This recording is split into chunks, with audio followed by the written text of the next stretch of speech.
নমস্কার প্রিয় শ্রোতা বন্ধুরা, নতুন একটি ভিডিওতে আপনাদেরকে আরও একবার স্বাগত জানাই। আমরা সবাই জানি হিন্দু ধর্মের বিভিন্ন ধর্মগ্রন্থের কথা। তার মধ্যে মহাভারত এক অন্যতম ধর্মগ্রন্থ।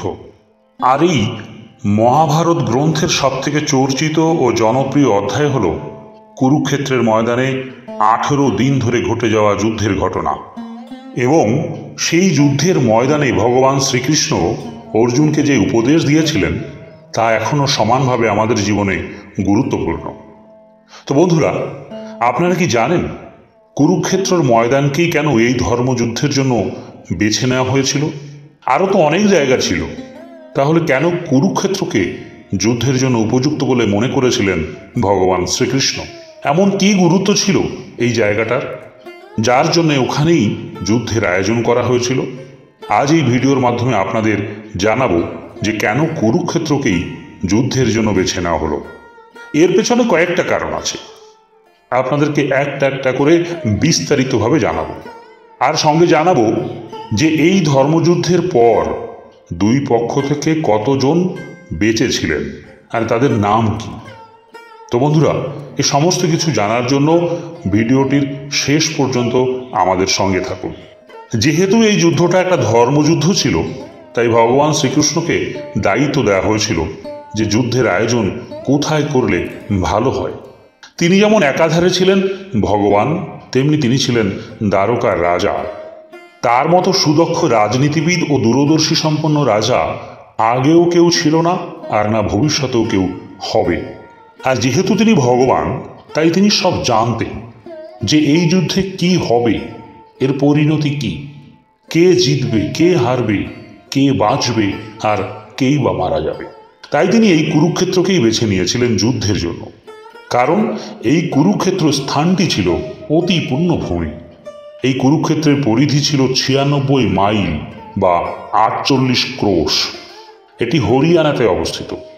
এটাকে কেন পুণ্যস্থল বলা হলো? এখানে ছিল 7টি নদী: সরস্বতী, যমুনা, বৈতরণী, মধুস্রবা, কৌশিকী, দুঃশোদতী এবং হিরণ্যবতী। আর ছিল 4টি পবিত্র কূপ: চন্দ্রকূপ, বিষ্ণুকূপ, রুদ্রকূপ এবং দেবীকূপ। এবং ছিল 7টি বন, মানে জঙ্গল: কাম্যবন, আদিত্যবন, ব্যাসবন, ফলভিবন, সূর্যবন এবং মধুবন ও শীতবন। এতগুলো দৈবিক নদী বা বন থাকার জন্যে এটি একটি পুণ্যস্থল ছিল। ভগবান জানতেন যে এই যুদ্ধে বহু প্রাণ হারাবে। যাতে সেই সব জীবাত্মার পরলোকে যাবার রাস্তা সুন্দর হয়, সেই জন্য এই পুণ্যভূমি স্থানটিকে তিনি বেছে নিয়েছিলেন। আর দ্বিতীয় কারণ হলো রাজনৈতিক দৃষ্টিভঙ্গি দিয়ে বিচার করা। একজন রাজা হিসাবে বিচার করেছেন। এটা আরও একটি গুরুত্বপূর্ণ কারণ এই কুরুক্ষেত্রকে যুদ্ধের জন্য বেছে নেওয়ার। তবে সেটা বলবার আগে আপনাদেরকে আরও বেশ কিছু তথ্য দিলাম এই কুরুক্ষেত্রের। এই স্থানটির নাম কেন কুরুক্ষেত্র হলো? কার নামানুসারে এই স্থানটির নাম কুরুক্ষেত্র হলো জানেন? তো আসুন আমরা সেটা একবার জানি। প্রজাপতি ব্রহ্মা তার নেত্র থেকে সৃষ্টি করেছিলেন মহর্ষি আত্রিকে। এই আত্রি হলেন অষ্টবসুর একজন। এই মহর্ষি আত্রির পুত্র চন্দ্রদেব, তার পুত্র বুধ, বুধের পুত্র হন মহারাজ পুরুরবা। এই পুরুরবার হাত ধরেই পৃথিবীতে চন্দ্রবংশের জন্ম হয়। পুরুরবার পুত্র আয়ু, আয়ুর পুত্র নহুষ এবং নহুষের পুত্র যজাতি। আর এই যজাতির 5 পুত্র ছিল: যদু, তুবস, দ্রুহু, অনু ও পুরু। এই যজাতির জ্যেষ্ঠ পুত্র যদুর বংশ থেকে আসে যদু বংশ, আর কনিষ্ঠ পুত্র পুরু থেকে আসে পুরু বংশ। এই যদু বংশেই ভগবান শ্রীকৃষ্ণ অবতার হয়ে আসেন। পুরু বংশে অনেক পুরুষ পরে আসেন রাজা দুষ্মন্ত। এই রাজা দুষ্মন্তের পুত্রই ভরত। শাস্ত্র ও পুরাণ মতে যার নাম থেকে আমাদের দেশের নাম হয় ভারতবর্ষ। এই ভরতের বংশে অনেক পরে হস্তি নামে একজন রাজা হন, যার নামানুসারে হয় এই জায়গার নাম হস্তিনাপুর। এই রাজা হস্তির 4 পুরুষ পরে আসে কুরু। কুরু থেকেই হয় কুরু বংশের উৎপত্তি। এই কুরু বংশে 7 পুরুষ পরে আসে প্রতীপ নামে এক রাজা। এই প্রতীপের পুত্র হলেন রাজা শান্তনু। এই শান্তনু রাজার 2 স্ত্রী ছিলেন, আপনারা এটা জানেন। একজন মা গঙ্গা, একজন ছিলেন সত্যবতী। মা গঙ্গার 8ম পুত্র ভীষ্ম, আর সত্যবতীর পুত্র হলেন চিত্রাঙ্গদা ও বিচিত্রবীর্য। এই বিচিত্রবীর্যের পুত্র হলেন ধৃতরাষ্ট্র ও পাণ্ডব। আর এখান থেকেই আসে কৌরব বংশ ও পাণ্ডব বংশ। এর ভিতর যিনি কুরু রাজা ছিলেন, তিনি যে স্থানে তপস্যা করতেন বা ভগবানের ধ্যান করতেন, সেই স্থানটির নাম হয় কুরুক্ষেত্র। এবার বলি দ্বিতীয় কারণ।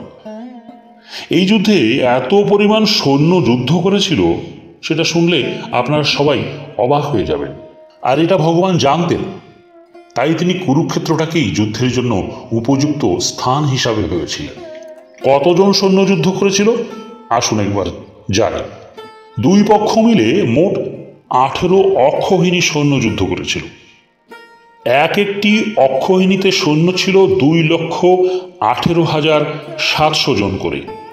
আর এই রকম 18 অক্ষৌহিণী সৈন্য যুদ্ধ করেছিল 2 পক্ষে। তাহলে মোট সৈন্য সংখ্যা ছিল 39,36,600 জন, যার ভিতরে ছিল হাতি ও ঘোড়ার মতো পশু। তাহলে ভাবুন, এত মানুষ ও পশুর থাকার, খাবারের ও বিশ্রামের ব্যবস্থা যেখানে থাকবে সেখানেই তো যুদ্ধ হওয়া দরকার ছিল। আর সেটা ছিল এই কুরুক্ষেত্রের ময়দান। বিশ্রামের ও খাবারের জন্য 7টি বন ও নদী ছিল উপযুক্ত স্থান। সমস্ত পশুদের জলের জন্য ছিল 7টি নদী, আর মানুষের খাবারের জলের জন্য ছিল 4টি কূপ। এবার জানাবো এই ধর্মযুদ্ধের শেষে কতজন বেঁচেছিল। ব্যাসদেবের রচনা অনুসারে 18 জন বেঁচেছিলেন, কিন্তু মহাভারতের শেষের দিকে মাত্র 11 জনের নাম জানা যায়, বাকিদের নাম জানা যায়নি। সেই 11 জন হলেন পাণ্ডবদের পক্ষে পঞ্চপাণ্ডব, কৃষ্ণ, সাত্যকী ও যুযুৎসু। এই যুযুৎসু যদিও কৌরব বংশের ছিল, কিন্তু যুদ্ধের আগে তিনি পাণ্ডবদের পক্ষে আসেন ও তাদের হয়ে যুদ্ধ করেন। আর কৌরবদের পক্ষে হয়ে বেঁচেছিলেন কৃপাচার্য, কৃতবর্মা ও অশ্বত্থামা। তো প্রিয় শ্রোতা বন্ধুরা, কেমন লাগলো আজকের এই ভিডিওটি? যদি ভালো লাগে তবে লাইক ও শেয়ার করবেন এবং কমেন্টে জয় শ্রীকৃষ্ণ লিখবেন। আজ এই পর্যন্ত। সবাই ভালো থাকবেন, সুস্থ থাকবেন।